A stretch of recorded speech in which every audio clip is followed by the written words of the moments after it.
भारत में चीनी mobile company Xiaomi जितनी सक्सेसफुल हुई है, अब उतनी ही तेजी से जमीन पर गिर गई है।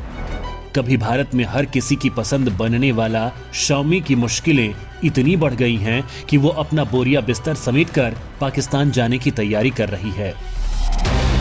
कम बजट में ज्यादा फीचर के लिए कभी ये मोबाइल भारतीय लोगों की पसंद बन गया। इसकी इसी खासियत ने भारत के पूरे मोबाइल बाजार पर कब्जा कर लिया था। लेकिन फिर कुछ ऐसा हुआ कि जहां ये कंपनी अपने सक्सेस की ऊंचाइयों को छू रही थी, वहीं अब ये अपने सबसे बुरे वक्त से गुजर रही है। कंपनी लगातार विवादों में घिरती जा रही है। ऐसे में सवाल खड़े होते हैं कि आखिर ऐसा क्या हो गया कि कंपनी की ऐसी हालत हो गई है। क्यों ये विवादों से घिर गई है? क्यों सक्सेस की सीढ़ियां चढ़ने के बाद ये बर्बादी की कगार तक पहुंच गई है?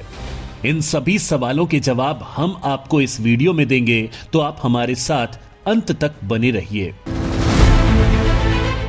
दोस्तों, भारत में मोबाइल के मार्केट में चीन की कंपनियों का राज है, जिसमें 23% तो Xiaomi कंपनी के ही हैं, जिससे साफ पता चलता है कि यह कंपनी कितने फायदे में है।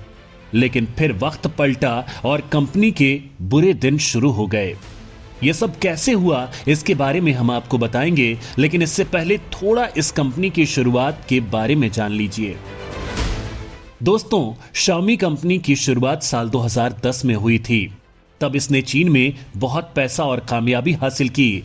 फिर इसके बाद साल 2014 में यह कंपनी भारत आई और यहां आते ही इसने अपना पहला फोन Mi 3 लॉन्च किया था। इस फोन की खासियत ने लोगों को अपनी तरफ खींचा। इस फोन में 5 इंच की डिस्प्ले थी, जिस पर क्वाड्रिंग गोरिल्ला ग्लास से कोटेड था। इस फोन की 2 GB रैम थी। इसके साथ ही यह फोन 16 GB और 32 GB 2 कैटेगरी में उपलब्ध था। इसकी इन्हीं खासियत की वजह से इसे बहुत पसंद किया गया। इसके बाद तो इस कंपनी का दबदबा ऐसा कायम हुआ कि दूसरे फोन इसके आगे टिक नहीं पाए। वहीं इसके बाद कंपनी ने Mi 4 उतारा और फिर नए नए फोन कंपनी उतारती गई, जैसे कि Xiaomi Mi Max, Mi Max Prime, Redmi Note 3, Redmi Note 2 Prime, Redmi Note 4, Redmi 3S Prime और Redmi 4A जैसे फोन शामिल हैं।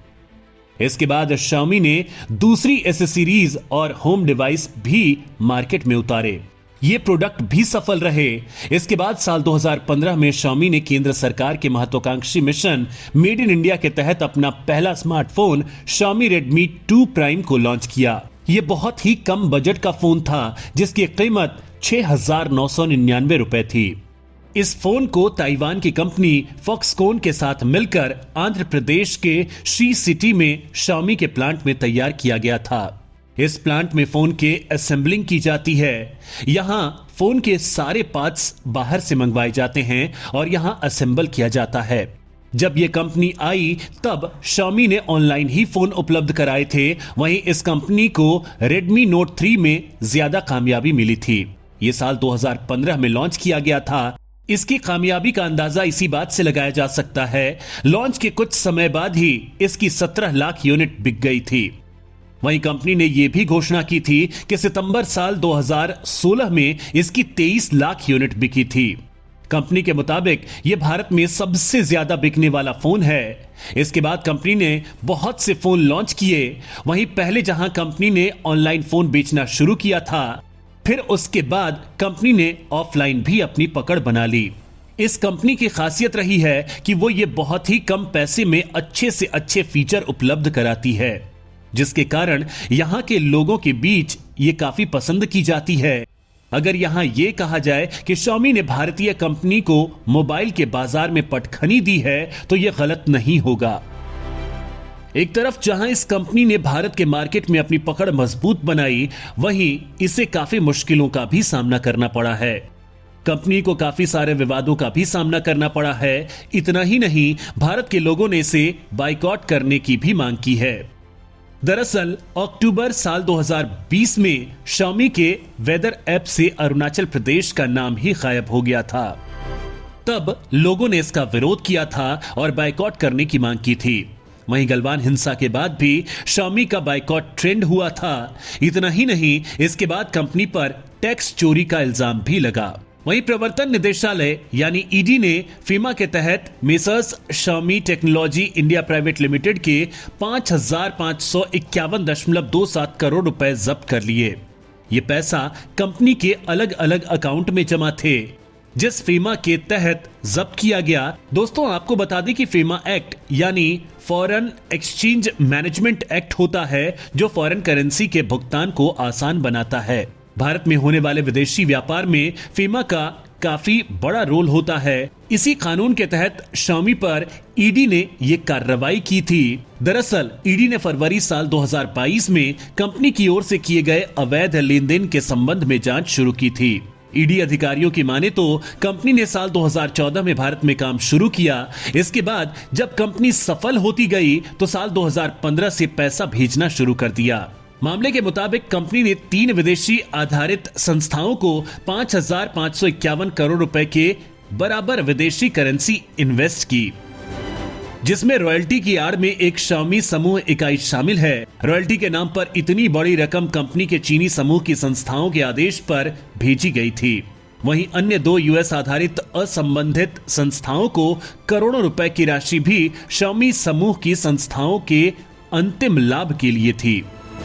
दोस्तों, शाओमी इंडिया उन 3 विदेशी आधारित संस्थाओं से कोई सेवा नहीं ली है जिन्हें इस तरह की रकम ट्रांसफर की गई है, लेकिन कंपनी ने रॉयल्टी की आड़ में अवैध तरीके से यहां से कमाई गई रकम न सिर्फ देश से बाहर भेजी, बाकी फीमा का उल्लंघन करते हुए यहां करोड़ों रुपए की इन्वेस्टमेंट भी की। हैरानी की बात है कि कंपनी ने विदेशों में पैसा भेजते समय बैंकों को भ्रामक जानकारी भी दी।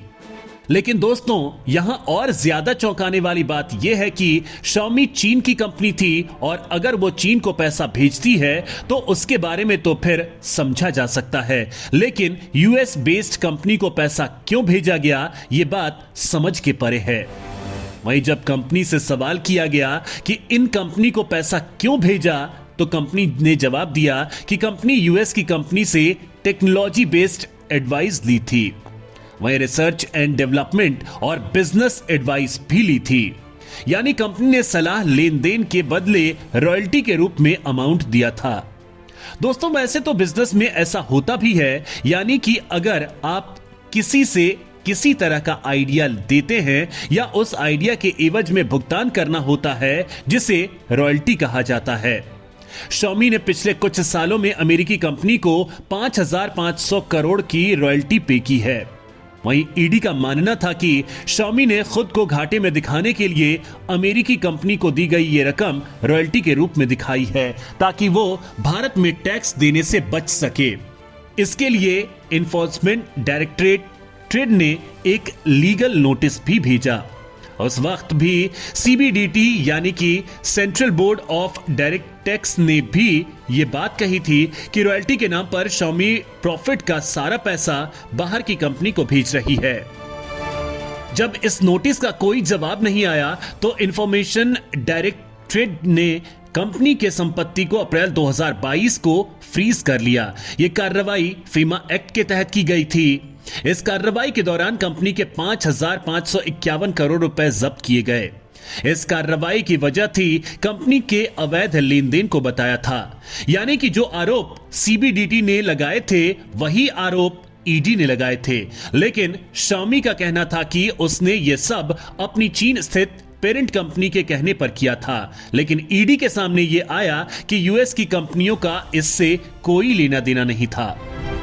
दोस्तों, रॉयल्टी के नाम पर कुछ सालों में इतनी बड़ी रकम भेजना बहुत बड़ी बात है। वहीं अगर शाओमी की बातों पर यकीन भी किया जाए तो उसने ये अपने पूरी दुनिया में फैले बिजनेस के साथ किया होगा, लेकिन इसका हर्जाना शाओमी इंडिया से ही भरा गया था।